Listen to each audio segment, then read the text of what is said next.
Esta madrugada tinha um apelo incontornável para uma insônia prolongada. Uma entrevista, a primeira, da candidata democrata à presidência dos Estados Unidos, acompanhada pelo candidato à vice-presidência. Vi e ouvi a entrevista. E como não poderia deixar de ser, as análises e opiniões que se seguiram. Percebem-se algumas das apreciações negativas que explicitaram sobre a prestação de Kamala Harris, mas não as acompanho na sua totalidade. E porquê? Olhar para a política, para os políticos e para a sociedade americana com os olhos da experiência das democracias eleitorais europeias não parece ser o mais adequado. Enquanto os confrontos eleitorais na Europa projetam as divergências de modelos políticos, de orientações doutrinárias e plataformas programáticas consubstanciadas em políticas, nos Estados Unidos a luta eleitoral tem resvalado para a personalização da linguagem excessiva, ataques ao caráter dos opositores, mensagens de forte impacto mediático, mas frequentemente de baixa densidade ideológica e política. Kamala Harris respondeu ao que lhe foi perguntado.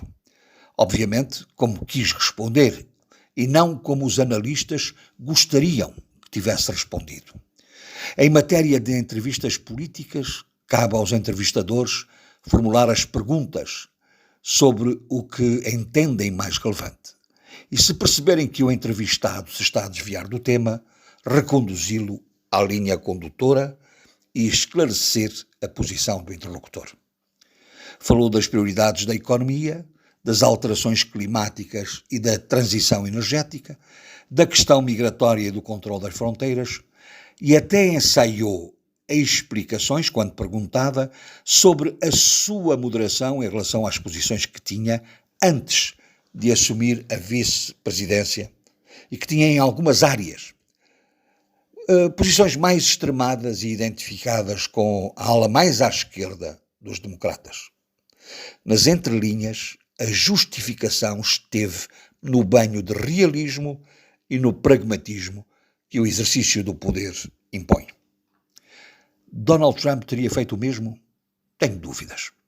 Kamala Harris foi educada.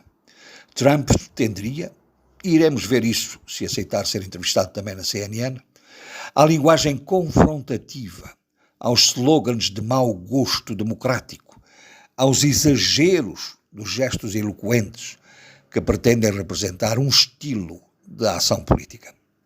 Kamala respeitou as perguntas da entrevistadora, obviamente valorizando o que pretendeu e desvalorizando ou contornando alguma questão implícita que ofendesse os seus interesses políticos. É normal, são as regras do jogo. Diferente, creio, seria Donald Trump. O respeito pelas perguntas não é a sua matriz, porque o esclarecimento não é o seu compromisso. Como não é o respeito pelas regras e pelas leis, como ficou claro no incidente da sua campanha no cemitério de Arlington, onde pretendiam explorar a emocional reação dos americanos num santuário dos militares mortos em defesa dos Estados Unidos.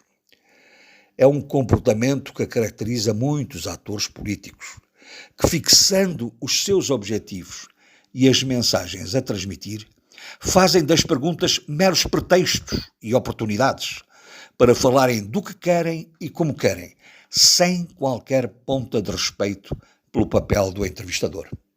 Depois, depende do entrevistador.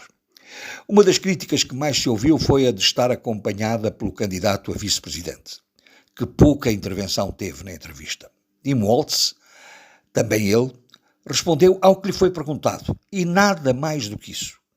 Sendo óbvio que havia duas questões essenciais a esclarecer: a sua história militar na Guarda Nacional e a exploração emocional da sua vida pessoal. E mais não lhe foi perguntado. Ponto. A precipitação crítica foi ao ponto de se questionar a sua própria presença na entrevista. Ao que parece, é tradição que isso ocorra na primeira entrevista da candidatura, o que desvaloriza em absoluto essa linha de apreciação dos especialistas em relações e política internacional. Não houve uma única pergunta sobre a guerra na Ucrânia. apenas se falou da posição de Kamala sobre o conflito no Médio Oriente. A culpa não é da entrevistada, certamente. Estava nas mãos da entrevistadora fazê-lo. Uma coisa é verdade, a entrevista foi civilizada, suave mesmo, dirigida mais à personagem do que às suas políticas. Opções.